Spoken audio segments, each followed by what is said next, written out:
house. Hello guys! Kain tayo! Kaya yun? Oo. Ayun Nagluto dahil ako naman nito. ngayon daw, wala pa rin justice Ano? sa nangyari sa kanya. Steak na talong. Sige, kain na kain. Tsaka Punta ko na Mali. Uy bro, Para tama sa mo mga yung girlfriend bata. ko, Kain tayo guys! Jessie! Tapos eto may sili ako. Hi babe. Isa yung sa kanin. Ay, ala naman. Bro, di ba Kasi ako dito? hindi na ako pwede magpatis maalat. Isayin ko lang guys ha. Dali lang.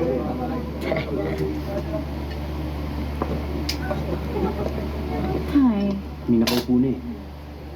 Kain tayo guys! Listen up, children. Ben, hindi ka na nakita. Sasabihin si Kasabay Father tsaka ko si Miss Gonzales. Lucas. Good morning students. Good morning, Father. Sir, for your activity for today, everyone is required Ito kami sa taas kumain. to spend an hour in silence alone. Nanonood kami. Please reflect on this question. What are you thankful for? Pag-isipan nyo ng mabuti at isulat isa-isa ang mga biyaya na Yung talong, tanggap ninyo yung steak ko. at ang mga bagay Kaya na ko gusto na nyo kalamansi pagpasalamat. tsaka toyo. Remember to do Amin this in lang. silence and to do it alone.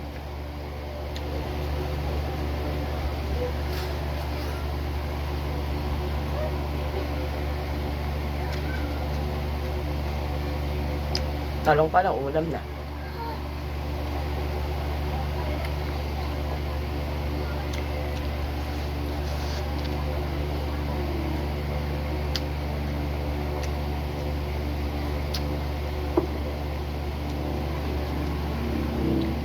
Sarap.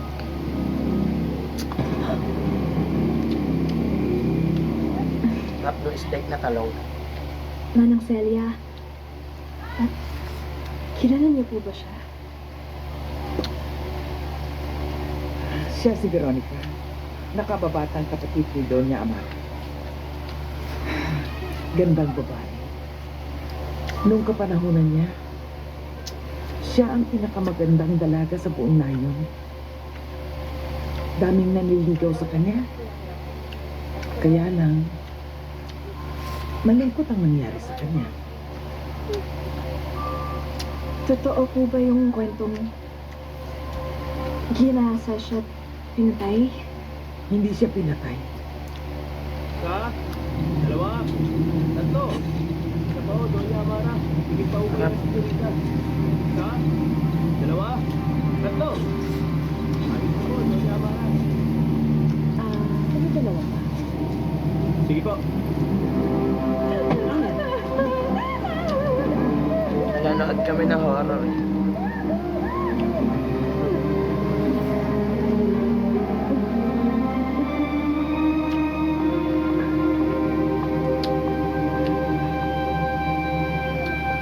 Nagpakamatay siya dahil sa matinding kahihiyan.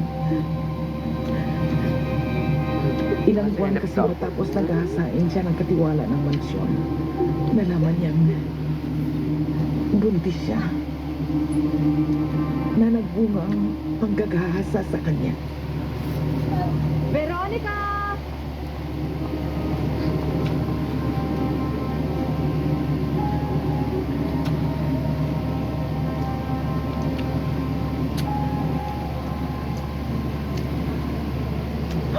Thank you sa pananood. Bye-bye!